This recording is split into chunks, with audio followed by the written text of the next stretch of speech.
आपल्याला वाक्याचे भाग ओळखायचे बघा. काय? वाक्याचे भाग. वाक्याचे दोन भाग असतात, उद्देश आणि विधेय. काय?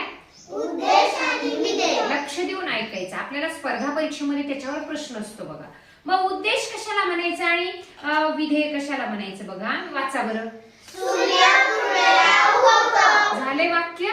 वाक्य म्हणजे काय? तर अर्थपूर्ण शब्दसमूहाला आपण वाक्य म्हणतो. याच्यामधून आपल्याला अर्थ कळाला की सूर्य पूर्वेला उगवतो. मग या वाक्याचे दोन भाग आहेत, उद्देश आणि विधेय.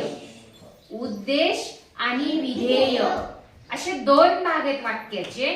मग ज्याच्या विषयी बोललं जातं ते असतं उद्देश. काय?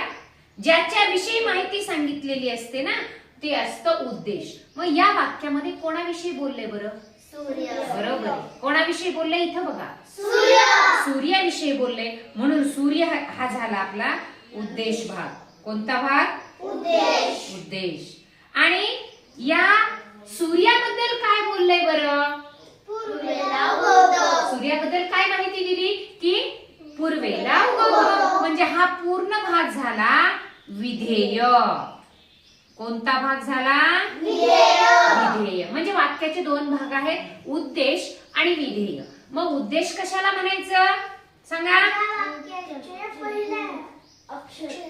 पहिलं अक्षर म्हणून नाही, ज्याच्याबद्दल बोललं जातं त्या वाक्यामध्ये ज्याच्या विषयी आपल्याला माहिती सांगितली जाते तो भाग म्हणजे उद्देश. आणि त्याच्याबद्दल काय सांगितलंय तर तो भाग म्हणजे विधेय. विधेय. हे वाक्याचे दोन भाग आपल्याला लक्षात आले पाहिजे. आता दुसरं एक वाक्य सांगणार आहे मी. सांगा या वाक्यामध्ये उद्देश काय असेल बरं? भारत. छान. कारण कोणाविषयी बोललंय? भारत. भारताविषयी. हा झाला उद्देश.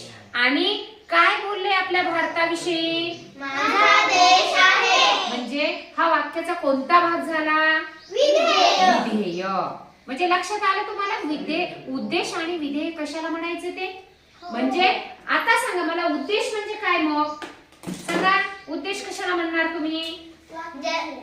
वाक्यामध्ये ज्याच्याविषयी बोललं जातं किंवा माहिती सांगितली जाते तो भाग म्हणजे उद्देश. म्हणा तो भाग म्हणजे उद्देश. आणि विधेय कशाला म्हणायचं? मग त्याच्याविषयी काय माहिती सांगितली त्याला म्हणायचं विधेय. ससा सैरा वैरा धावत होता. उद्देश कोणतं? ससा. आणि विधेय कोणतं? सैरा वैरा धावत होता. बरोबर आहे. आजोबांनी पेन आणले. उद्देश कोणता? आजोबा.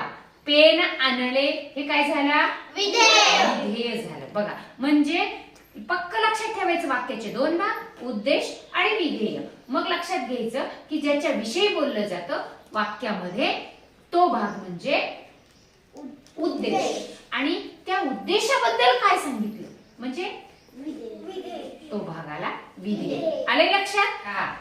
भारतीय जवान सीमेवर लढा देतात. चल उद्देश कोणता बरं सांगा? भारतीय जवान. हे झालं उद्देश. आणि सीमेवर लढा देतात हा भाग झाला विधेय. लक्षात आले? वाक्याचे भाग कोणते? दोन. कोणकोणते? उद्देश आणि विधेय. उद्देश आणि विधेय. पहिला मग उद्देश कशाला म्हणायचं? ज्याच्याविषयी वाक्यामध्ये माहिती दिलेली असते तो भाग झाला उद्देश. आणि सांगा विधेय कशाला म्हणायचं? मग सांगा. छान.